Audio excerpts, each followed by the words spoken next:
Hebridean Hammerlock, your regular wrestling series, diving into the crazy fun world of wrestling. And tonight, joining me, Kenny. How's it going?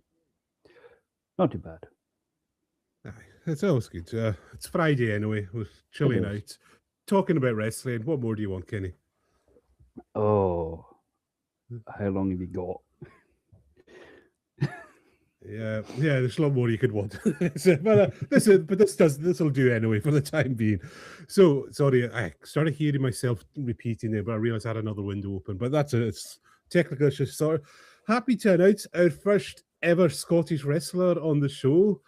I couldn't really find that much info on YouTube, just little bits and pieces everywhere. So happy to announce the Disco Fry himself is here. Chip Watson, welcome to the Hebridean Hammerlock. How are you doing? Yeah, not too bad. Thanks for having me. I checked out some of the stuff after you guys reached out, so I listened to Yeah. the Rumble episode, so All I right. know what I'm in for. So All right. I uh I listened to it after the Rumble though, so you've Yeah. looked wrong on everything. So Yeah, All yeah. right. Oh, great internet critical. So, as always, how did you get into this wrestling thing? Have you always been a big wrestling fan, or was it later in life you caught the wrestling uh, bug? I had it nice and easy. My dad really liked wrestling, so everyone always talks about. Oh, I remember watching wrestling when I was Yeah. 6 or 8 or 10. As far as I'm aware, I was like 5 weeks old, sat on my dad's lap watching. And I don't remember that, but it's just always been a thing. And I was pretty, I would watch pretty consistently. Go round to my Yeah. dad's, he would have taped it on Sky. We'd watch Yeah. SmackDown, Velocity, Heat, watch a bit of everything, and then um, got really into TNA Mm, with Yeah. I think Dave and the Wrestling Channel, and then I had a break around fifth and sixth year of high school. Just kind of fell out Yeah. of it. So I missed some like Yeah. strangely big events, like things like the Shield. yeah. Guys that have become massive in the industry. I Yeah. think I came back after they had already split and had their main feuds. Um, and then got back into it with the launch of the network because it was ideal. I was at uni. I Yeah. didn't go to classes. I sat skipping culinary school, skipping marketing classes, but would watch NXT, and that's sort of like guys that I had seen on the indies. Because like when I say my dad's a wrestling fan, like my dad traded tapes. So like he had like PWG tapes, Noah tapes. So like Yeah. All not right. just your WWE. He was properly into it. So Yeah. seeing guys like Steen, Sami Zayn, Mm, that got me back into it. Seeing that they're actually doing well, but I can watch it on demand. I can watch it live, and then Yeah. didn't really stop watching it from there. Um, and then I was on a treadmill in the gym and went, I could do wrestling. So I shot shot Joe Hendry a DM and said, "Where can I do some wrestling?" And he went, "I've got a school. Do you know? You should come along." And I went, "You know what? I'm just going to do it to help me lose some weight." I was playing five-a-sides at the time, but Yeah. I was getting tired of getting my ankles snapped pretty consistently. Yeah. So I wanted something else to channel the fitness into. Started going along and just it went from I'm just gonna do this as a casual thing to like, oh, I need to make Yeah. this work within like 5 minutes. Like it was infectious. A lot of Yeah. that was the community of guys that I trained with, and no doubt I Mhm. will inadvertently put them over throughout this because I can't help but do that. yeah. But it was just one of those. I walked in, I took my first, bump, not even in a ring. The beginners trained at like a Mm. um gym, gym like gymnastics based park, Yeah. so it had soft padding and everything. Um, and you earned your way to training on the mat. But just caught the bug right away, and that would have Yeah. been three and a half, maybe 4 years ago now. All right. Yeah. So it's been a fast paced 3 4 years, but I need to remind myself sometimes that I'm still, in the grand scheme of wrestling, very new to the Yeah. industry as a worker. Yeah. So, like I said, it just how long was it before that till your first actual ring appearance? Like, was it fairly fast Oh, or in so trainee my terms or? my debut was in Peterhead Right. for a promotion called Community Pro Wrestling, which is Ravy Davies' promotion, mainly based on the West Coast. But he was running a show in Peterhead. One of the workers on that show, Big Strong Man, I believe was away doing. He did something with Eddie Hall, so that opened a space. He reached out to Joe. Joe asked me if I had my gear ready. I did, so went up and did that. Um, on kind of 3 days notice, but I think by that point I had been training for pretty much 12 months, 12, 13 months. Yeah. All right. And that had been, I had Joe had me sussed very early on that I'm not a guy who does well being comfortable. If I get to the position Yeah. with anything where I'm like, yeah, I can turn up and, I'll be fine, that I get bored, I switch off. It's probably some Yeah. undiagnosed ADHD or something similar. Yeah. So he put me into the way it was initially was Sundays was for beginners and then Tuesday was advanced. So he put me into the advanced fairly early, maybe after 6 weeks, and just went sink or swim. So after a year of that, training with Joe, Ian Skinner, great guy, works up and down Scotland, is wrestling on North right now, I believe. And then DCT, who's now over in Australia, big ICW guy, and Emerson Jane, arguably the best female wrestler in the UK, one of the best Scotland's produced. Training with them for a year, got the opportunity, wrestled Ross Hauser in a singles match, opened the show as well. Lots of things that, like, as a fan, before I got into wrestling, I always assumed when you debut, you'll be like in an 8-man tag and you'll be one of 7 people that are more experienced than you, and you'll be on the pre-show. And it was like, nope, this is our first time in Peterhead. It's important, and you're opening the show. Go. And always going to be grateful to Davey and the CPW team for giving me that opportunity. But it's a strange one because it was a very different version of me than now. This was pre Treble Chef. This was Charlie, not Chip. But as I was stood to go out from the curtain, I expected, like, I'm a guy who I get nervous. And I think people who say they don't get nervous are lying. I think that nervousness might express itself in a different way. But I was expecting to be stood behind that curtain with, like, heart racing. It's the calmest I've ever felt. My music was about to play. I was about to go out for my first time, perform in front of a crowd that had no idea about me. I had no idea really what I was.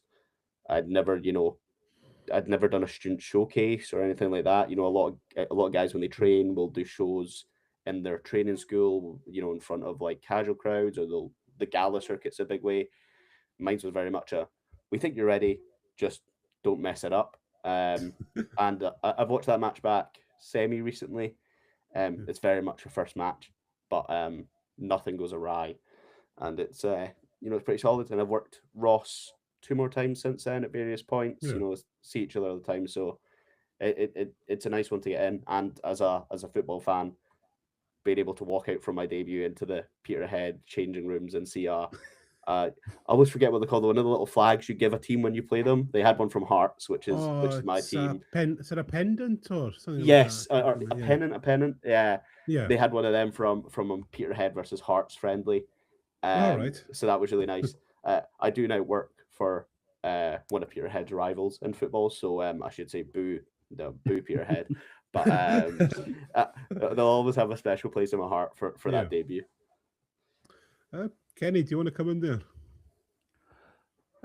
Like, with me, I don't know much about your career. I literally just heard about you a few days ago. So for me tonight, I am literally just learning,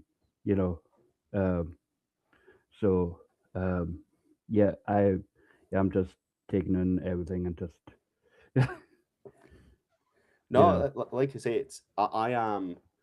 It's weird. I think when you're involved in wrestling, because you do so much, like our guys at Discovery Academy and in the Discovery team, you're training twice a week minimum in ring.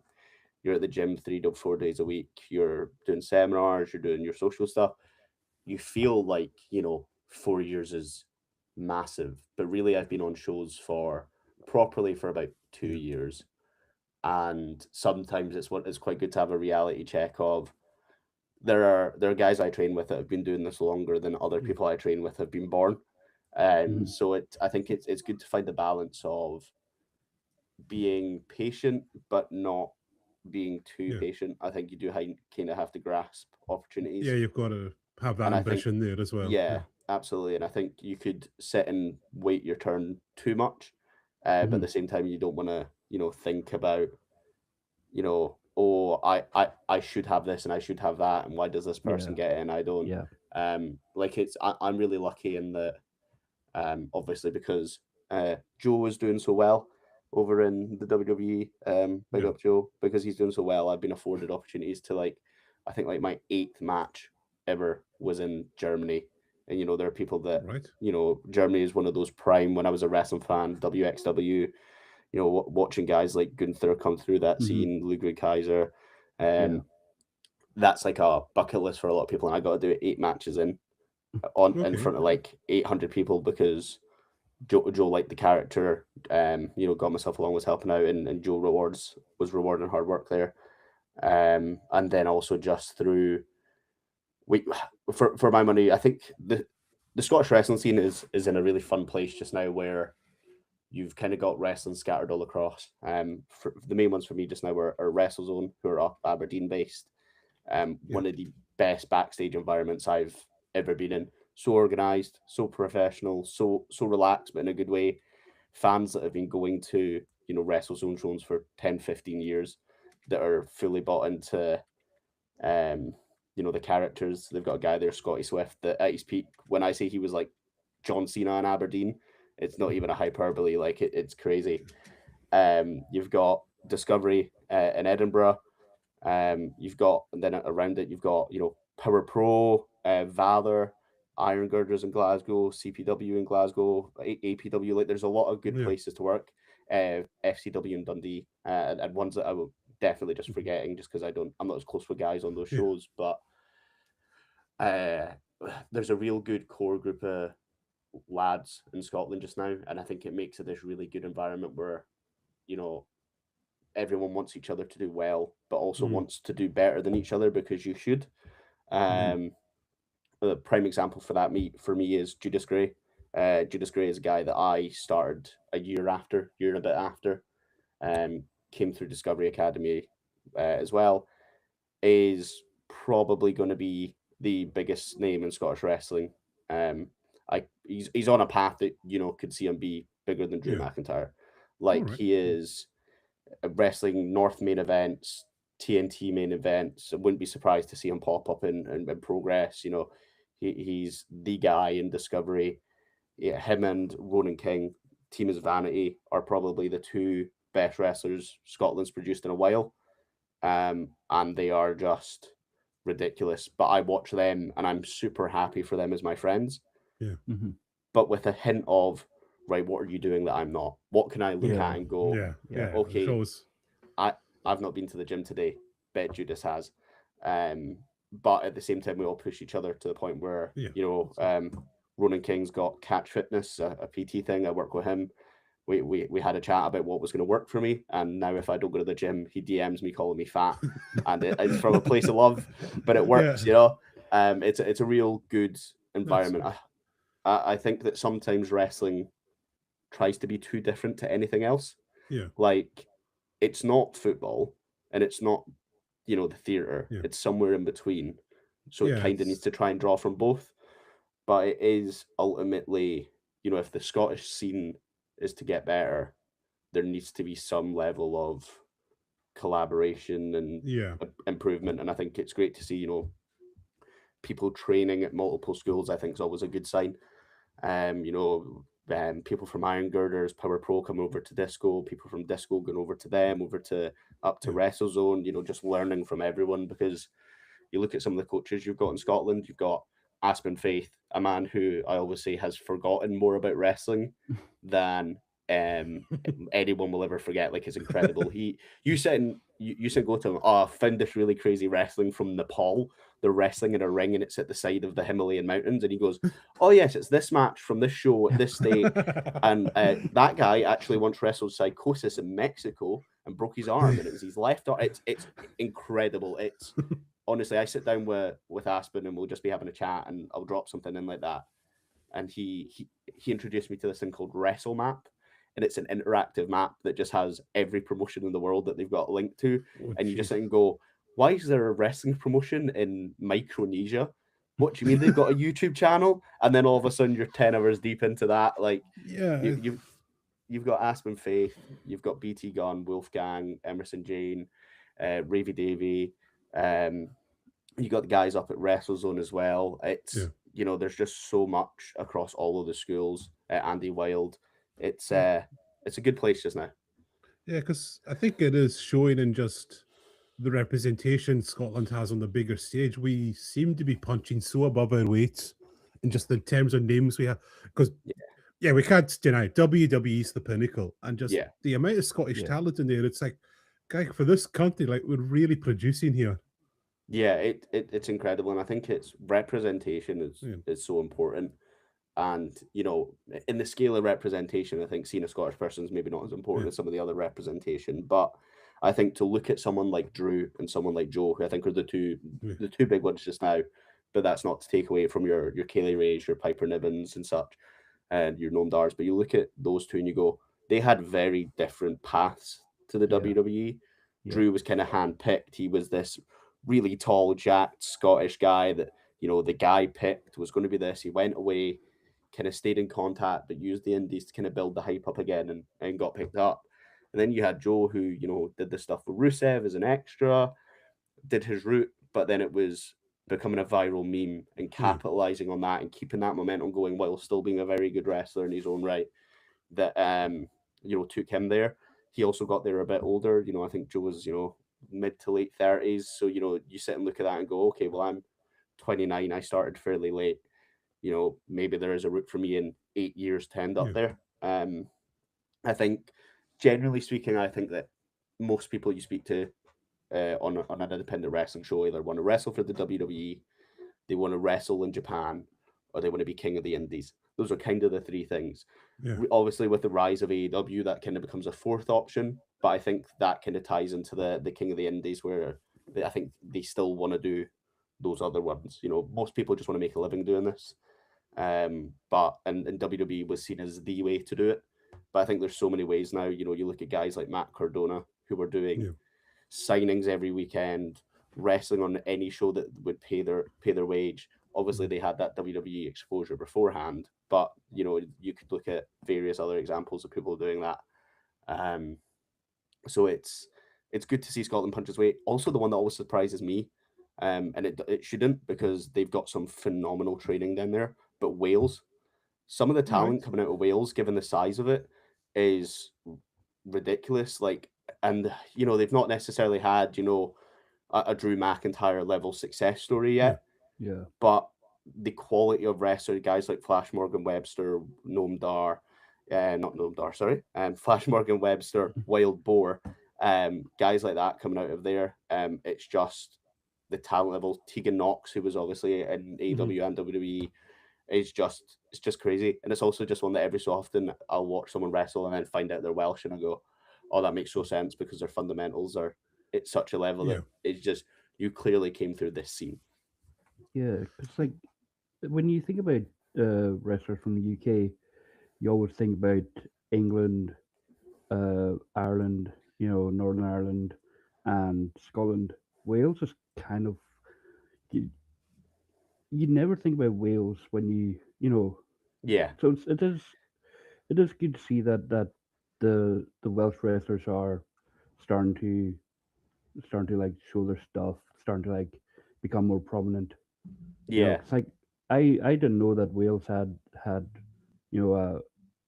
a big wrestling community. Yeah, like it's crazy. They've got New Wave, which is Flash Morgan Webster, Wild Boar, Brendan White, and they've got a school in the Midlands, but they've also got a school in Wales. And everyone I spoke to, I've not gone down myself yet, but guys that I've spoken to, Emerson, or like it's widely regarded as the best training in the UK. But I actually think it's when you look at it, you would expect England with size and with roots to kind of be successful, and it is. but Ireland's ridiculously successful. You know, Yeah. Finn Balor, Jordan Devlin over there, LG Cleary, like on the Indies. You know, you had Sheamus, Becky Lynch coming through that route, Lyra Valkyrie, Debbie Keitel, in Japan, and again, you're going population wise. That's a great success rate if you consider you Yeah. know how many people. Yeah. And I think a lot of it is now that people know that there's a route there because of guys Yeah. like Sheamus and Drew, and you look at that and go, okay, I should commit to this and just push. And there's so many different routes to get signed now. Yeah. You know, you could be a freak athlete in America and get picked up on one of these, you know, NIL deals where they don't care that you've not wrestled, they just like the look of you. You could be a 30-year indie veteran that gets picked up to, you know, put people over and go and coach. Or you could be, you know, you look at like a Leon Slater, prime example just now, just go be the best wrestler in the world and you'll probably get signed. Easier said than done, but you know, beforehand there were people of Leon's quality that just didn't get eyes on them. The one that immediately jumps out to me is Jody Fleisch. Jody Fleisch is a guy that 10, 15 years ago was doing proportionally as impressive stuff as Leon is now. And like he had opportunities eventually, but at his peak, those networks and those routes just weren't there. So it's great to see that just that accessibility is there. And I think a big part of that is the internet, social media. It's a lot easier to be, you know, we can sit and chat. As someone who's not got many matches online because of the internet, I could, you know, the amount of viral clips we were talking about the carrying cross clip before we went live, you know, something that millions of people have seen, but pre-internet that just wouldn't have happened. So it's one of the upsides of the internet, and there's a lot of down, but it's one of the upsides. Yeah, because Heather was saying that after the carrying cross incident, like she lives just outside of Detroit. I said she went to the mechanic the next week and they spotted her sale. Then they were just saying, "Are you're the girl that got thrown into the ceiling a few weeks ago?" So yeah, that's me. And she said she still gets that. I said, well, you know, if you're going to be being thrown into the ceiling by carrying cross, I'll take that any day. Well, that's it. It's interesting because I think you don't want to. You want to try and get those viral moments. You want to try get those moments that you know are going to help. And I think it's so much better when it's something that you're like, we'll do this because it fits the match. You know, that fit the match, and it, you know, wasn't something they had planned to throw into the roof. But you go, right, let's capitalize on it. Let's make the most out of this. And you know, PPW, Pursuit Pro Wrestling, in Sheffield, 55,000 followers on Instagram, something like that for a wrestling training school is ridiculous, and it's because they've got Nathan Black there who just understands social media so well, and they put out great stuff, content that you just sit and consume. And you know, as a wrestler, it's great to watch and steal ideas from. The amount of stuff you see rock up in WWE that starts as a Will Cruz PPW reel is ridiculous. But it's social media has changed the game in so many ways. And you were on there about like how Scotland, Wales, Ireland. Do you also think just the size of these countries and then the community's a little bit tighter, where it's like, you know, we're not putting England down, but it's a bit more dispersed. So that whole pooling and sharing of ideas and resources can't really come off as well. Yeah, it's really weird because like I'd be lying if I said that like the Scottish wrestling scene didn't have its issues of like this is my turf, this is your turf, this is and like it's always going to happen just because of the basis of it, and also because market shares are so fragile in Scottish wrestling that people are, you know, worried about what it would mean for them, and people got livelihoods, and I get that. But it's the size of it means that it's without leaving England, you can pretty easily, as a good wrestler in England, wrestle Friday, Saturday, Sunday, every day, every weekend of the month, or at least there are shows that you could be trying to. In Scotland, there's across the kind of the 6-7 main companies. You're maybe, you know, that might happen every so often, but it's not as much a guarantee. And then there's not many people that work for all of those. A lot of promotions in Scotland are linked with training schools, so they then got to prioritize their own guys just through the nature of that business model. You get people that break that mold, and I think that's where you start to see people that are onto something. I said this recently in another interview, so I won't spend too much on it. But when you look at last year, you've got Judas Gray, Ronan King pre-injury, Omar Mohammed, Nick Justice, Planet A. Those are the ones kind of off the top of my head at Casino Brutal, who bridge the gap between pretty much every promotion. They just kind of get used. And part of it is, I think, don't be unlikable, be a nice guy, be genuine, make people want to spend time with you.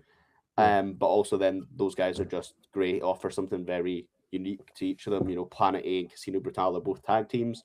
One is, you know, intergender, character driven, vegan anarchists, and the other is, you know, much more of their in ring work, but like can still do, like Mikey Divine and Rabu's ability to do character stuff is phenomenal as well.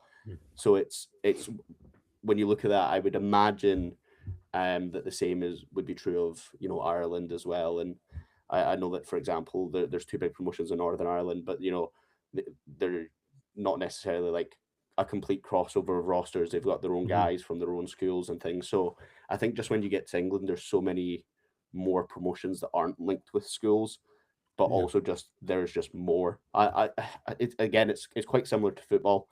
You could go and find a 37-year-old English striker that's not particularly good, and they'll have played for like 18 clubs in England, and they still might have never played in the league that you watch. But if you find someone that's played for 18 clubs in Scotland, they've probably played in the Premier League. They've probably played in every championship team. You know, that there's just that smaller pool. But I like where the Scottish scene is headed. Obviously, British wrestling as a whole had quite a big reset in 2019 and 2020 for two vastly different reasons. And there was a little bit of recovery coming out of that. And, you know, before that as well, you had kind of the NXT UK impact, which whether or not people think that was good or bad, definitely had an impact. So it's kind of building back up. But I think you look at, you know, across the UK as a whole, you got OTT in Ireland who consistently put on phenomenal shows. Disco are drawing, you know, Discovery in Edinburgh now are just limited by the venue capacity. Joe's last show sold out in like 4 minutes, and it oversold. You've got North, TNT, Progress, Rev Pro. You know, you've got AEW running in the UK because they know it's such a hot market. WWE running in Cardiff, AEW running in Cardiff. And then, you know, Titanic in Northern Ireland as well. It's a real good place to be just now, but it's still some growth to go. Yeah, and we haven't really talked about like your own character. Like, how did you come about, or did you have an idea for a character when you started? I wanted to be Kevin Owens. I was a big beard. I've shaved the beard. I was a very large bearded, little bit quite chubby guy. And like Kevin's team was one of my guys. I was a big PWG guy, big Kevin Owens and NXT guy. So I was like, I'll just be Kevin Owens. Not a great thing to do. Just try and be a B-Tech version of someone else. There in wrestling, there seems to be people that become the new B-Tech very popular. So there was tons of Jeff Hardy clones of the early 2000s that now there's. I remember all that. Yeah, exactly. Every backyard wrestler with a look. I think you've got a little bit of that with Osprey at the moment. There's a lot of guys trying to be Osprey just by dressing like Osprey rather than, you know, thinking about being one of the best in the world. Yeah.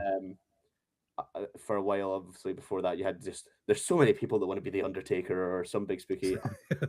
Mine was Kevin Owens. There was not a lot of nuance to it. I was going to be the pint-sized powerhouse because I was fat and therefore that meant strong, and I was like 5'8", so you know, pint size, and I'll be like Danny Dyer, a guy in the pub, and I'll fight. And then Joe Hendry went, yeah, I can put you on Discovery Wrestling if you do this character, and the character is called Chips. And I went, what if the character is called Chip Watson? Because Charlie Watson was the name I was using, and to me, I'm not Cher. I need a surname. So there was a bit of a dialogue there. That he had the skeleton of the idea of what he wanted with the Disco Fry and with Chips, and I just tried to flesh it out. There's been a lot of internal conversation with myself about how I frame the character to be something I love. Because I think you've got to love what you're doing in wrestling, especially indie wrestling. You're not making a lot of money. You're probably running at a loss. If you're not loving it now, you're not going to love it even when you get paid. So it was that thing that, okay, this is very clearly not what I wanted to be in wrestling. I didn't want to do as much comedy. I didn't want to be, super, unserious. I wanted to be like, ooh, big, mean, kind of throw people around. So it was okay. Maybe I'm better at doing this. And then I just started to look at guys that I consider the best at this, which would be like Chuck Taylor, and the main one, Gene Money, UK based talent, has worked Discovery since the beginning, core pillar of Discovery Wrestling, but has done the transcendence of silly, goofy nipple tapes, zombie lumberjack matches to like Progress Atlas champion, Discovery Y Division champion, North champion. But he's still Gene Money. He's still the daft lad. He's still got the nipple tapes, and I've been lucky enough to share a locker room with Gene and to get advice from him that's kind of helped me realize that the character can be what I want to be now. It's, I can rock up to WrestleZone, wrestle a sailor, and have the crowd chanting fish and chips. And I can then go down and, be a bit more serious if I need to. Just because I don't show it all the time doesn't mean I need to do it. And it's still something that, I've got to come to terms with. But yeah, effectively that was Joe Hendry telling me that he thinks this would be for me and that there would be an opportunity on Discovery if I did it. And all I could think about was any backstage interview ever with someone that had been in the WWE where they went, yeah, if you get asked to do something stupid, just say yes and try and work it out later. So it was very much that. It was, here's an opportunity to wrestle for one of the biggest companies in Scotland, but do this thing. And I went, Fandango got over. Let's give it a go. So we've been Chip for 2 years now. I think I debuted in ring and Discovery about 12 months ago, 18 months ago. I put something out recently about the exact timing on that.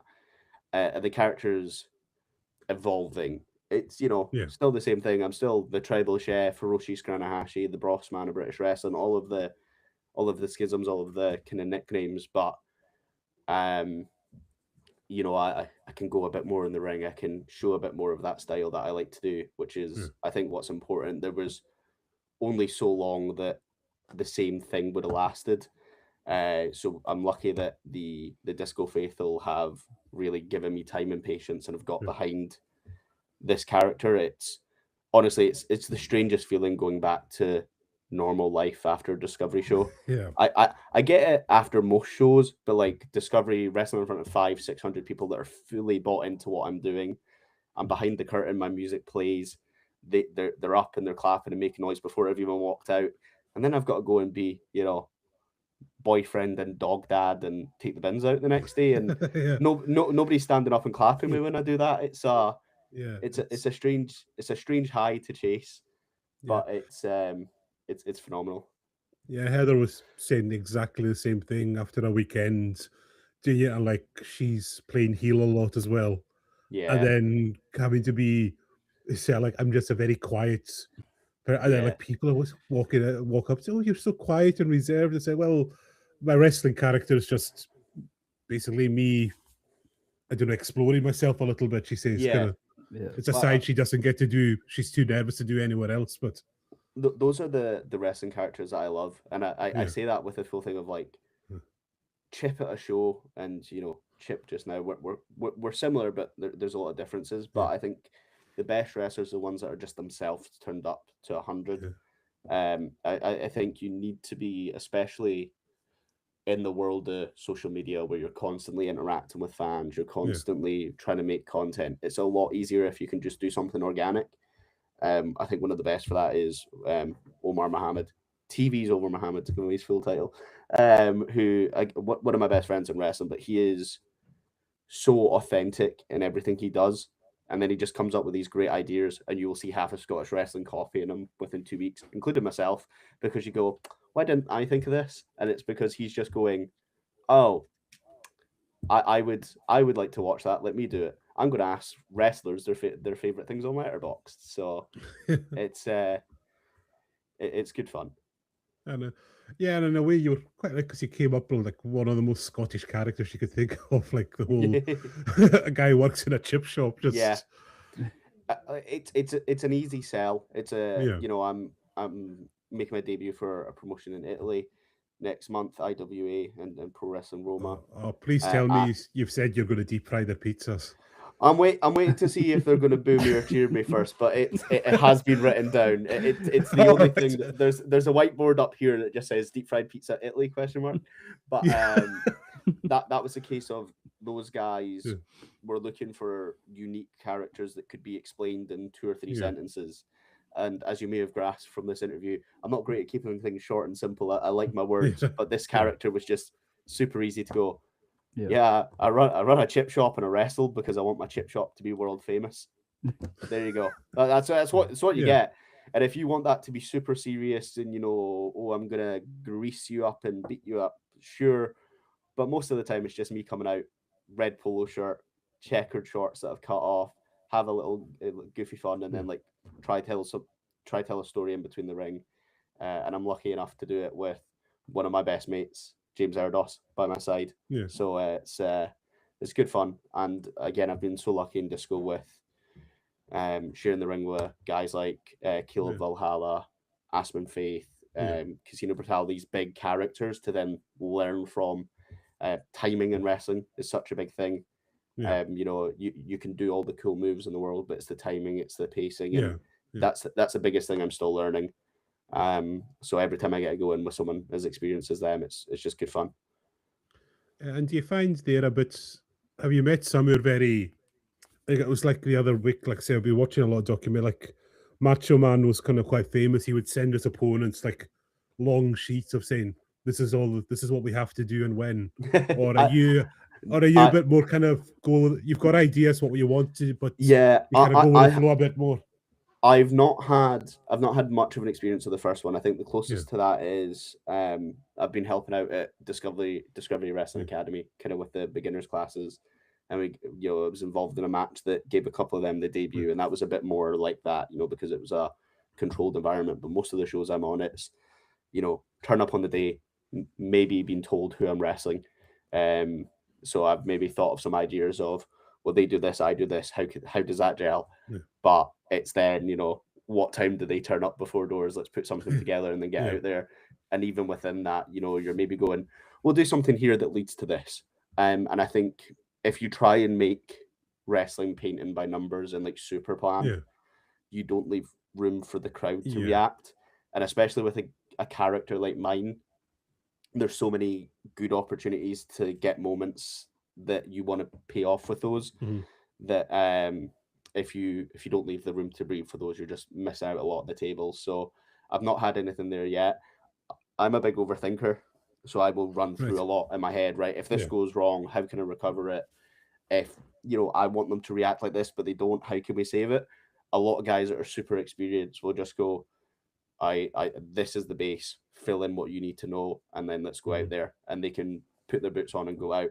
I've not got that level of comfortability with it yet, but I'm starting to learn what I do that gets reactions and where I can place it and use it every time. So that's been great, and that just comes with time and reps and getting out in front of crowds. So but wrestling's a weird one. Wrestling in front of more people is less nerve-wracking than wrestling in front of less. I think the most I've wrestled in front of is maybe 750, but I've also wrestled in front of 4 people. I wrestled on a pre-show that they forgot to advertise, and 4 people were there, and you're sat going, we'd planned quite a fun match, but there are 4 people there. Let's just go out and do some stuff because there's 4 people there. Because you might just go a bit wilder there and just we'll just go with it because there's only. I just always look at it as like if 10% of the crowd love you, and there's 1,000 people in the crowd, that's a lot more people than if there's 4. So it's just a game of percentages at that point. But I've been lucky that WrestleZone I got really positive reactions with. Last time I was up against Captain Allen, they really bought to the character. They really got behind. They were chanting fish and chips, which is just ridiculous at a wrestling show, but that's what it's all about. But also, like the disco crowd, I've had a lot of exposure to. I've been there consistently, and like some of the people that come along to disco are probably some of the most dedicated wrestling fans in the UK. Jessica is based in London. she travels up to Edinburgh for the show. She came across our show in Germany to show the support. Thank you. She shares all of the talent stuff. She's super engaged. But there's also there's fans like Greg that have been there since 10 years ago, since year one.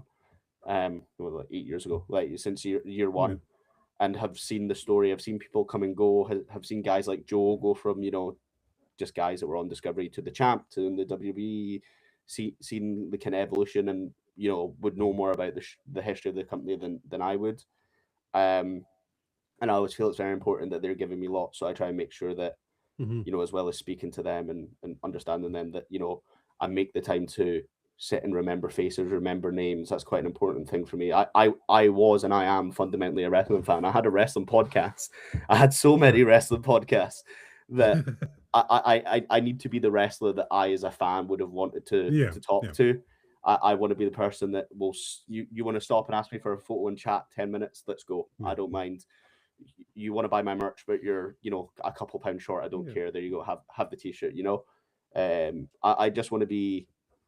I'm not the greatest wrestler in the world, but I can be your favorite.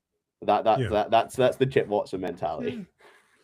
Yeah, it's interesting what you're saying there, because I said before I went on, like, I'm in a new job and we're doing online training. I know it's funny you mentioned Wales, because one of the guys on there as well, he's based in Wales, and just while we were talking in between sessions, I mentioned wrestling, do a podcast, and he's a big wrestling fan as well, and he just said it was interesting with he's got two kind of 12, 13-year-old boys, because sort of prime age for taking. I said he's taking them to WWE in Cardiff, and then at the most weekends he's going to the local performances. And when WWE came up again, oh no, Dad, let's go to the other one.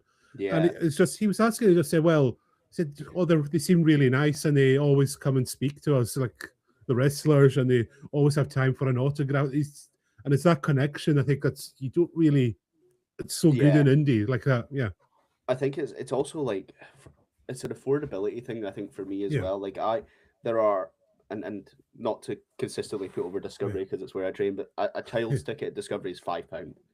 For £5, you can come and see 4 hours of some of the best wrestling in the country as a child. You can buy a family ticket for 30 quid, and there's been should we raise the prices up? No, because it's a show for the people. It's a show for the families. We want it to be in a world where WWE, rightfully so, charging the price that they can, are charging insane amounts to then go and be in the 12th row of the 7th tier, and that it's cool. You get to watch your favorite wrestlers, but I think for me as a kid, and I say as a kid, when I was like 16, 17, getting the 10-hour mega bust in to watch Progress, it's because I could go and stick my middle finger up at Spike Trevay, and he would see it, and he would call me, some stuff that I probably can't say on a podcast.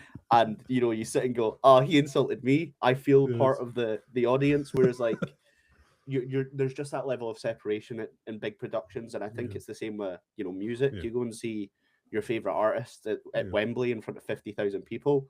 That's a great experience. But also going to see a band you like in front of like 70 people, where like they see you in the crowd and they can build that connection. And I think you can see that a lot in like stuff Ravy Davies doing in Glasgow. They're doing so much with the Church of Wrestling and all the kind of the kids around Govan and everything, and they built a proper community around that because they can engage with the wrestlers that they're there. So I think that's the main thing, is indie wrestling needs to remember its roots, and I think it's good that you've got family-friendly indie wrestling, and then you've got just good wrestling, because I think sometimes people think the kids just need the silly stuff, but kids deserve good wrestling too. I think it's the same argument as films. There's points where you watch a really bad film and you go, this is a bad film, and people go, it's for kids. And like, kids deserve good things as well. We had Toy Story. We have Toy Story. Lion King and all that. Why are they getting Migration? Why are they getting a really bad film about animated ducks when we got this masterpiece? And it's not just nostalgia. It's just, it is a better film. So I think it's important to, you can't just. There was a quote that was given to a friend of mine recently as feedback, which is, not everyone understands Shakespeare, but everyone understands Mr. Bean. And I think it's great, and I think serves a lot to Chip Watson. My gimmick is really easy to digest. prime Mr. Bean. But some kids love Shakespeare, so I think to deny them the opportunity to be exposed to it is a mistake. Kenny, were you coming in there? I was going to ask about the character. Did you see it becoming? Did you see Chip Watson becoming heel, or did you maybe think, oh, it might be a face? You know, like I think initially I thought this will be really easy to be a face because I think it's lovable underdog. It's Santino mhm, Marella. It's Fandango. It's it's Joe Hendry. It's the people's character. I did think it would also be really easy to like just come out, be really greasy, throw food at people. Um, especially going to like other countries. When I wrestled in Germany, I was a face, but I think it mhm, could have been really easy to just come out and talk about how British food is better because, like, realistically, British food is not better than a lot of things. It's yeah, pretty low down the list. It's probably somewhere along like Micronesian, Tongan food. I don't know what they serve, but we're no Italy. Yeah. But so I yeah, think playing into that would be really easy because I also think it's important that you shouldn't have to change everything about your character to get booed or cheered. It's really the mannerisms, it's how you do it. I could yeah, come out and do a lot of the same stuff, just with a different attitude. I probably yeah. wouldn't come out to the Lancashire Hot Pots if I wanted to get booed because that song's just too infectious. But yeah, I think it's one of those where I just look at kind of where I tried to look at that level of wrestler where like the obvious one in Scotland's always been Grado. Um, Hmm. and I've shared the locker room a couple of times with Grado, and he's great to watch, and he's an enigma. But I tried to look at how I could be somewhere between Grado and what I initially wanted to be with a PWG indie wrestler. So it's threading those lines, and it's not a balance that I've perfected yet, and it'll probably take me another 2 3 years before I'm close to that. But I'm very lucky with the network I've got around me to be able to draw on Yeah. people much better than I am. They always say that like you're the sum of the five people you spend the most time you're around. And if that's the case, then I am super lucky because I've got, one of the best that Scotland's produced in Aspen Faith, two of the best up and comers and Judas Gray and Ronan King. And then I've got Monstrum, who we don't like him, but he drives, so that's helpful to be around. And then guys like Omar Mohammed, Carmelai, Bruiser Rad, like the list goes on. I'm very lucky in terms of we could get together to watch some Yeah. wrestling with 10 15 guys, and you've got different approaches coming from all over. Yeah. It's good fun. And then there's people we started becoming friendly with throughout the scene that all of a sudden you're like, oh, I'm in a show in Glasgow, do I know anyone on it? Oh, I do. I'm going down to the show in Newcastle, do I know anyone? Oh, here's 4 people I know. And that just makes it so much easier, especially like so many of the drives, Yeah. like driving back from Tarbert at like 2 in the morning, but you've got like 3 of your best mates in the car. It's honestly at this point, if you told me I would never get further in wrestling than I am now, but I got to do it with the people that I'm with now for Yeah. another 10 years, at that point I'm just happy to do it. We'll be with my mates. That's Yeah. that's the reality of it. Yeah, it was just when you were speaking, I'm just reminded of a story Graham told. I don't know if you watched your John Cena episode. I think I skimmed through it. Yeah. Yeah, it's where Graham told his story, like the connection with indie wrestling was, I think when he was 11, he grew up in Greenock, and himself and his dad took him and his wee brother down to watch. He didn't say who it was, but he did say he remembers after the show, they came out, the heel came out, and his brother decided to just go and boot him in the arse. It's a very Scottish, but very kind of indie wrestling scene kind Yeah. of moment. It's it's some of the stories that you get out of the indies are Yeah. incredible. I've been at shows where the crowd have thrown drinks in the ring. Yeah. Grown adults in 2026 getting so invested in wrestling that they're throwing drinks at the heels. Yeah, I've been on shows where like there's backstage locker room tension, but like the biggest one I always laugh about is we were talking about Dark Side of the Ring, and they Yeah. talk about the locker rooms doing drugs and everyone injecting backstage. I was at a locker room that was the backstage was a pub, and people were sat around the Nintendo Switch playing Mario Kart and Super Smash Bros. And honestly, I would much rather that. It's much nicer than what I imagine it used to be. And the best part is you still get some mad stories of, like, the nights out and people hanging out, and all the stuff that goes on, and people still like a good drink. The nights out after a show in Aberdeen, or a constant badness for my hangover limit. But yeah, it's at the same time, you just also just have people sat backstage that's Yeah. chilling, making content. It's good fun. It's Yeah. the indies are where I want to be. It's a combination of realism of, like, the character I've got, my Mhm. ability, the age. Probably not going to get signed, but I would love to be that Matt Cardona kind of style of wrestling anywhere and anywhere. Somewhere wants me to fly over to Sweden and wrestle in front of 20 people. Yes, sign me up. I like traveling. I like wrestling. It's the perfect combo. Yeah. I had a question there and it just escaped my mind. Sorry, Kenny, have you got something there? Well, I'm trying to recover my thought. I just had that moment. It just went black there. When I was listening to you. I guess like you've with everywhere you've wrestled, like in Scotland, England, or Europe. Like, is there one place you absolutely love, like in Scotland, or across Europe, like one place that when you get told we want you on the card, you know, Yeah. you I, will I, I, say, you know, definitely no bother. I'll be there, you know, yeah. The every main one time. for me is anytime Discovery is running Portobello Town Hall, which has become the kind of the home of the new era. Mm. I was a fan of Discovery. I got on it through this character that wasn't maybe meant to wrestle and now is. And that's like, that crowd is my people. But also, anytime I was desperate to get up to WrestleZone, I thought that the crowd in Aberdeen would be perfect for me, the backstage environment. So anytime that I've been afforded the opportunity to go wrestle for the WrestleZone guys, it's just phenomenal.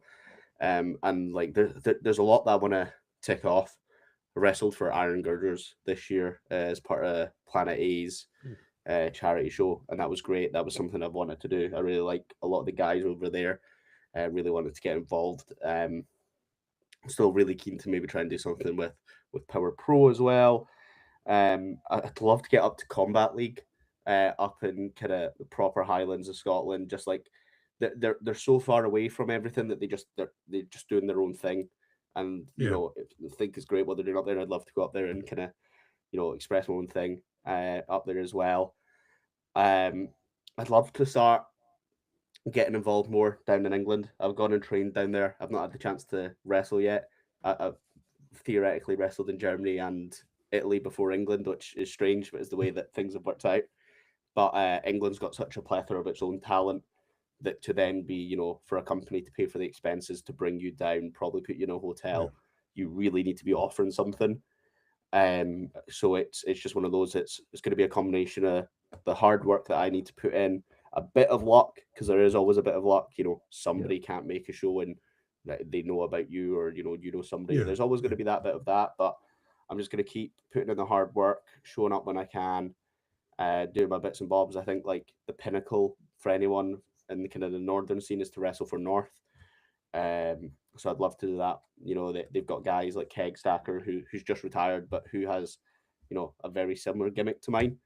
And managed to really resonate over there. So I'd like to think I'd be able to do something similar with a bit more work.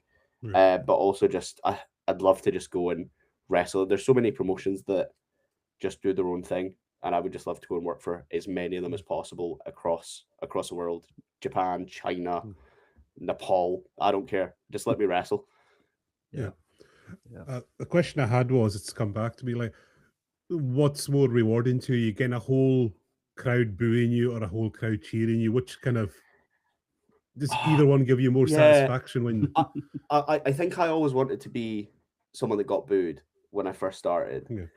And I think some of that was feeling like it was probably going to be easier to get people to boo me than cheer me, which was maybe something to do with some self-confidence issues or whatnot. Yeah. But I just felt like I could go out there and be very unlikable very easily. But I tell you what, it's going out there and hearing a whole crowd chant "chip" when you're getting in the ring is like the 4-way I had at the Yeah. last disco show. Omar Mohammed, Rabu, Aspen, Yeah. some of the biggest names in Scotland. And as I'm in the ring, and before I come out, the pop of the crowd's great. Before the curtain come out, I'm in the ring.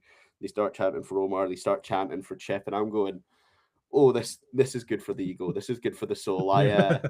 You're sat listening to it back, and it's never quite as loud on the watching it back on Yeah. your phone as it is when you're in there, and you're sat going, "This is crazy. What's going on here?" I was literally on a treadmill, and I was bored on the treadmill, so I thought, why don't I sign up for wrestling training? And now 600 people in Yeah. Scotland are buying Chippy t-shirts and chanting for Chip Watson, and then coming up and asking for photos. And Yeah. I close my eyes to pre-COVID or end of like just before COVID, when I was traveling to Chapter 99 for Progress in Sheffield to go meet Chris Hero. And I'm going, no, I'm not Chris Hero. I am nowhere near Chris Hero. But there are people that are traveling in their own right, be it, from London, from a different part of Edinburgh, and who are coming and taking a photo with Chip Watson. And I'm going, you know what? This feels pretty good. This is, I like, it's nice to be nice. It's nice to be liked. And I suppose it's like when you get little kids coming up for you for photos and all that, that's got to be quite special as well. I think is that where the biggest reward? It's like when the kids are getting so invested as well. Yeah, it's a strange one because my character obviously does really well with young audiences because it's super bright and colourful. Again, Mr. Bean Shakespeare kind of thing. Yeah. And I'll get comes a kid, they come up, they want you to sign their random WWE title belt that they've got, and you're like, yeah, sure, why not, buddy? They want you to sign their t-shirt or a piece of paper they found, and they got their notebooks, and I'm like, your parents might keep this, and in 15 years, when you're 22, 23 years old, they're going to show you, and you're going to go, who was Chip Watson? And you're going to sit and think, and maybe you go, oh, it's the current WWE champion. That'd be that'd be the dream. But realistically, you go, oh, it was the Chippy guy, maybe, or like, oh, I don't know, but you asked for his signature. Like, I think it's, and you were so excited. yeah, it's just that thing of, in that moment they are super excited, and in a year's time they might have forgotten who you are. But for that moment, you've made a positive impact. And again, the other one that I think I actually really enjoy is when very serious looking men come up and tell me that they enjoyed my character, because it's the exact sort of people that like Jim Cornette style people come up to you, and I'm like, you're about to tell me I'm killing the business here, and they go, didn't know what to think, but I loved your stuff. That was good fun. And I go, good. I came out. You saw the look, and you went, I'm not gonna like this guy, and I've converted you. That's what I want. Yeah. Again, I just think it's that thing of, ultimately this is a depressing sentence, but ultimately we're all gonna die. Like, or be replaced by AI at this point, one of the two. And I just want to leave as much positive influence on this world as I can. Be that, I'm not a head trainer at the disco school, but I can help with individual people, and I can be there. I can be a support to them, and I can help them in their journey to go be wrestlers. If that's taking 5 minutes to go and chat to a fan who's super excited and wants to tell me about their favorite fish and chips order, or people that I've bumped into that you see them at the shoot through a few shows, and just taking the time to remember their face, remember their name, remember that the Gavins, the Gregs, the Jessicas at disco, or just not being an arsehole backstage. I'm just like, ultimately, if I decide to pack everything in tomorrow, in the grand scheme of wrestling, I've made no difference. But to a few individual people here and there, hopefully I've left some positivity, which I think is the main thing you can do. Treat it like a job. Yeah, it's so I've got a friend who's done stand-up comedy, and he just says it's that feeling that for an hour I just had people I never met in my life, probably never meet again, and they were just hysterical and laughed at what I was saying, and just said, and he just said that feeling alone, that all the money could be given, but if that feeling wasn't there, it's not worth it. Well, that's it, and it's even better in wrestling when it's something that's not planned and you've taken a risk.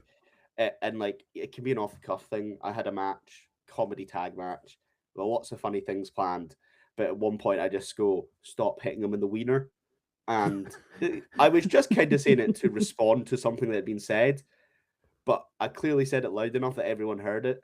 And you just hear this simultaneous group of people that don't know each other chuckling at a 29-year-old man in a chippy outfit saying the word wiener. And you're sat going, you know what? This ain't all that bad. This ain't all that Yeah. bad. All right, anything to finish off with there, Kenny? We're coming up for our hour there. I think the biggest question, and I would say, how many free chippies have you gotten? I mean, You know what? Zero. And this is the That big is- one. Yeah. I have not capitalized enough on this. oh, Yeah. My partner works with someone whose parent owns a chip shop, and I have not capitalized on, hey, Oh. listen, you give me some stuff and I'll do it out. yeah. I have been I have not been given any free chip shop stuff this now. There are other restaurants in Scotland that don't have this gimmick that have done it before me.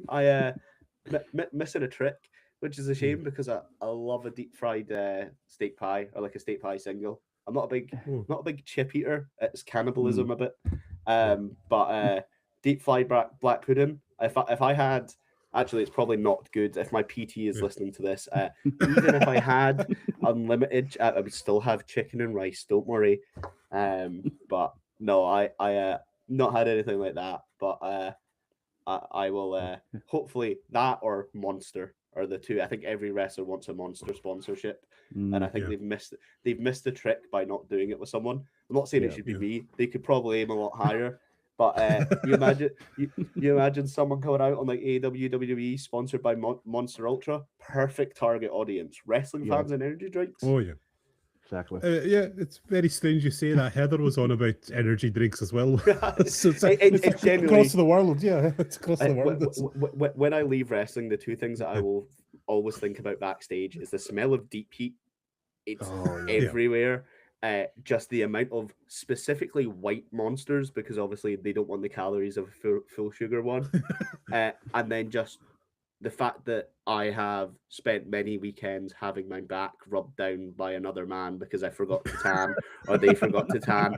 And you sit there and go, how have I got to the point of my life where I'm just rubbing down another guy? Like, I'm not complaining. It's just I didn't think this when I went to university. I didn't think this was the route for do a master's degree, rub a man's back. But you know that's the life we choose to live. Yeah, and I suppose like with that, like one last question I have: are you always surprised at some of the people that turn out to be wrestling fans? Because I always am, like, because there's still maybe a little bit of that bias that wrestling to this kind of trashy, but you find like in the strangest places you'll find the most hardcore wrestling fans, like high up in academia and all these kind of areas. Does that Yeah. surprise you as well? It's so whenever someone tells me they're a wrestling fan, there's two ways that conversation's about to go, which is they talk about World of Sport and Big Daddy, and I go, "Oh, you're not a wrestling fan. You watched wrestling in 1980, and you're trying to create conversation, and that one's a bit awkward." Or they go, "Yeah, I'm a big Obafemi fan," and I go, "Oh, you watch the current You're actually a wrestling fan. Yeah. Okay, this is interesting." And then you try and gauge what sort of fan are they? Are they like an angry internet fan? Are they like a more chill fan? It's but the one that actually surprises me more, and there was I think a Speedball Mike Bailey tweet about this a while ago. Some of the routes that people who become wrestlers come from is insane. Like you'll be chatting to some guy backstage whose name's like Johnny Hot Wheels, and he's got like slick back hair and like he's on a skateboard with fire, and he's helping set up the ring. And you go, "Oh, how's your day?" And he's going, "Oh, not bad. I'm a surgeon, so I was just doing knee surgery like an hour ago." And you go, "What? What are you?" You know, don't get me wrong. There's plenty of students and like people who work, you know, pretty simple, easy jobs so that they can focus on the passion. But yeah, you'll be sat in a 6-man tag, and you'll have, you know, head of finance for a bank, an Abercrombie Finch model, a rocket scientist, a vet, and you're sat going, this doesn't make sense. This should not be a mix of people. It's the same with like again my homies, the Disco Boys, my best mates in wrestling. like there's some crossover and interest, but like I don't particularly think that like me, Charles Douglas, Judas Gray, Ronan King, Omar Muhammad, like there's no crossover for us elsewhere, but we've become such a tight knit group of boys because of the wrestling and like just the way that we view it that you're sat going, this is wild. It's insane. And then every so often a celebrity will pop up as a wrestling fan as well. Yeah. And again, it comes back to right, are they about to say that they liked The Rock in 1990, or are they about to be like, oh no? And again, it's that thing of we're not quite back at that peak popularity. But with Netflix and it being so accessible and like WWE Unreal, there's so many ways into it. Like I know people that like wrestling only because they play the games. They don't watch the show, they just play the games. And because of that, they've like their favorite wrestler is like some random guy that was super overpowered in like SmackDown versus Raw 2012. They're big Ken Shamrock guys, which nobody is, but yeah. There was, I remember it. Okay, that's just Graham's just messaged me. He was actually on the ferry over to the signal was awful, so he couldn't. He said he really wanted to listen to it, but he did have a question the other night, and it's the classic one. He's from the West Coast. You're an East Coast man. Chip shops, you know what's coming. Salt and vinegar, salt and sauce. I'm a traitor here. I will get. So again, this comes back to I don't get chips.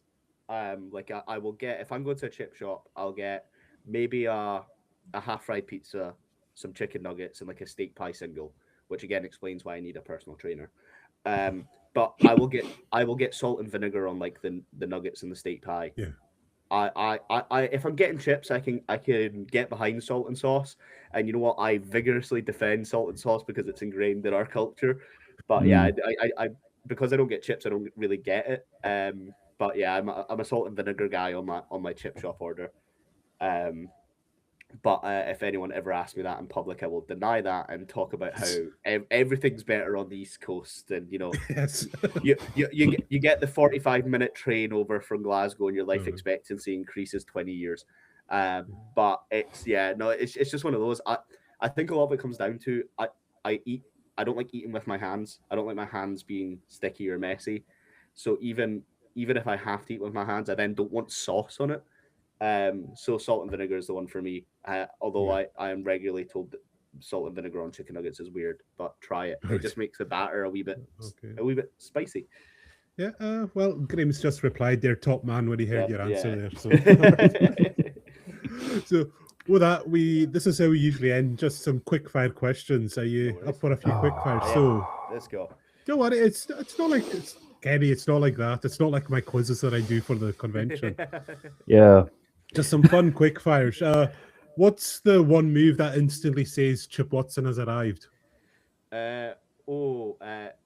Slingshot spear. Okay. Right. If the Disco Fry had an official entrance theme genre, what would it be? Polka. A polka dance. Something funky and a bit out there. What's the most Chip Watson thing you've ever done in a match? I once gave someone a crippler crossface with a battered sausage in their mouth. Yes. Fantastic. Apologies to Jim Cornette for that one. So this is a brutal truth here. Which Scottish wrestler hits the hardest? Oh, see, my default answer is Aspen Faith or a back club from Judas Gray. But the one that sticks out just now, Rabu gave me some stomps in the corner at the last show. And it was, I never want to get stomped in the corner again. It was horrific. But Aspen Faith and Judas Gray they leave it all in the ring. All right. What's the one match you'd book for yourself tomorrow if you had complete control? Oh, me versus Gene Money or me versus Jack Ripley. Those are the two just now. Right. What's your favourite bump to give and your least favourite to take? I like giving a good clothesline because I can control it and I think I've got a good one. Bump. This is going to be this thing of, and it's a wrestler cliche where it's like, oh, it's not the moves you expect. I went for a back senton off the second. The guy moved out the way, so I was just hitting the mat. But it's a low set ring, so there's not as much give, and there's not a lot of give to begin there. Like, it does suck, but I just didn't expect it to suck so much. That I basically just jumped, landed on my back, and went, I'm never doing that again, and then did it the next show. So as you do. Yeah, it's another story Heather was telling us when she's wrestling in Ohio. Said for some reason their top ropes are really loose compared to other circuits, and she was saying she found that out to her expense because she likes to do a good top rope move, and said, I've had a few mishaps along the way there. So. I've had similar. I do or did the second rope springboard stunner, and you turn up somewhere and maybe they use different ropes or they've not got as experienced people doing it, and I would jump up and the rope would just drop under my feet. And at that point, I've worked it now. I can style it. I can slide out the ring from it, and it looks like I did it on purpose. But the first few times, I am just falling, and then you're going, well, there's no way I don't just look like an idiot here. Thanks, guys. Okay. Well, this might be a controversial one. Which Scottish crowd is the loudest? Discovery, WrestleZone, or someone else? Right now, for me, when I'm there, it's Discovery. But let me tell you, you annoy the WrestleZone crowd the right way, and they are passionate. They will queue up at 2:00 for a show where doors are at 6. It's crazy. Wrestling is still real in Aberdeen. I love it. Who's the most underrated wrestler in Scotland at the moment, you would say? Oh, underrated in Scotland. Let's go for See, last year my answer would have been Omar Mohammed, and it would have been a straight to the point, bush, bash, bosh. He's so good. He's so versatile. He's evolved so much. But everyone has given Omar his flowers recently, which means that he might not be underrated anymore. I think he still is. And I know he'll listen to this, so I'll say that. But let's go for Finlay Bain. That's going to be my new answer. Guy that was from Airdrie, trained on the West Coast, but started coming to train was at Discovery and took the risk of basically taking himself off shows to become the wrestler he wanted to become. And I think what you're seeing now is the lariat machine. This guy is 6'6", 18 years old. He could be rubbish for 10 years and still be younger than me and have all the time in front. So Finlay Bain, man, he should be getting a lot more opportunities. Okay. If the Disco Fry was a finisher, what would it look like? Oh, I'm picturing, Team 3D did the was up. I'm picturing that, but one after another. Double was up. Oh, no. Nice No, no, no, no, no. Yeah. No. Oh, pity the poor guy who takes that. Exactly. Pity the fool, basically. So what's the perfect post-show meal, and why is it probably fried?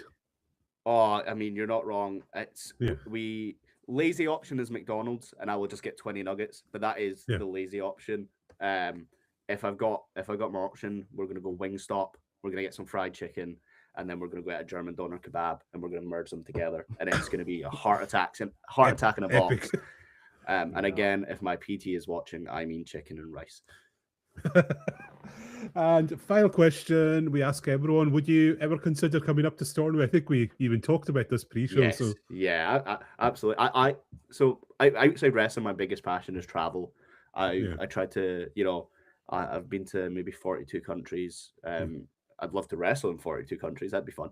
But like, I'm one of those where people would ask, why are you going there? And my answer is just, I've not been before. So if I've not been there before, I'm more than happy to go. Unless it's Celtic Park or Ibrox. Happy to leave those ones out. But total agreement there, yes. Yeah.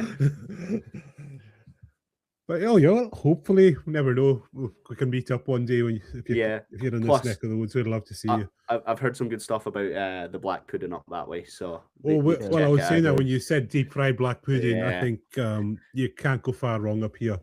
I've heard some good things. And if you go to one chip shop, they do the most amazing milkshake to go. It sounds like a bit of black pudding supper with a milkshake, but it is. Oh, you know the one I mean, Camerons. Yeah, that sounds good. That sounds good. Yeah. So, if people want to find you, where can they reach out to you? At Charlie Watson PW on everything. Main one, Instagram. I was big on Twitter, but then Twitter changed. So Instagram now. I post a load of nonsense on there, but lots of good stuff as well. Oh, Graham's just said, "Hang on." I don't know what we're meant to hang on for, but we are just kind of wrapping up. We could talk all night, but I think we do have things to do. Kenny, final thought from you. Um, just it was great to have you on to hear your story about getting into wrestling, everything you've done, what you've seen. You know, that's why we've been wanting to get um uh wrestlers from Scotland, England. We want to get as many as possible. Just to Yeah. hear the story, basically. Yeah, because it's the one thing. Like we have someone else like who's part of a podcast. He's not into wrestling, but he's actually he's a PhD in Gaelic and languages. Oh But wow. what he's saying is like, and he's into his role playing games. And the thing is, like, what moves culture along is stories and characters and everything we entertain. Like, Yeah. because like when I've heard people wrestle, I said it's the stories and that's what keeps Yeah. people coming. It's the stories. Like, Yeah. technically good matches don't keep with you as long as like just the ones which had a good story and just interesting characters for you. Yeah. I think it's ultimately, again, wrestling sits in this weird thing between sport Yeah. and like drama. And I think, even if you were to compare it to football, the things people talk about are moments in football, Yeah. hand to God, Yeah. Croatia's last minute, France's winner. Yeah. I'm just choosing things that are all against England, which I promise isn't deliberate, but it Yeah. definitely is. But Yeah. you remember those 90th minute Well, winners, those 4-0, 5-0 wins. You don't think about, oh, I remember there was this really good game back and forth. You might as a neutral, but when it's Yeah. your team and it's your people, you just Yeah. remember those moments. So got some big stuff coming up in Yeah. Discovery. #1 contender to the tag titles. So let's Yep. hope that we make a moment there. Yeah. Yep. So, and as always, as we finish out our wrestling shows, Kenny, you know what we always say: go out and support indie wrestling if you can. Exactly. Yeah. It's like I said, I don't think we need to explain why. You've listened to Chip tonight. He's made the case fantastic, Yeah. as did Heather, and I'm sure everyone else will. And just to sign off there, so next wrestling show, we've got the Big Rig coming on, Big Rig Brian Colton. And then after that, a very interesting character in Mickey Knuckles. She's going to be Oh, here. Like, amazing. yeah, That you're going to have fun with that one. yeah, that's what Heather said. We said we all call her Aunt Mickey. We love her. Said she is such an interesting person to be around as well. Like I said, and I'm Has just in wrestled in awe for, Scotland as well, so yeah, they'll have like some I stories and from bleeding I've gums. say I think I'm the same age as her. I'm just saying, right, my back feels funny if I sleep wrong, and she's getting pounded every weekend, and she's still how does she still do? I don't know. It's like incredible. Like, Love of the game. Love of the game. yeah. It's all it can be. Yeah. So with that, everyone, thanks for listening, and we'll see everyone very soon. Yep. Good night, everyone. Goodbye.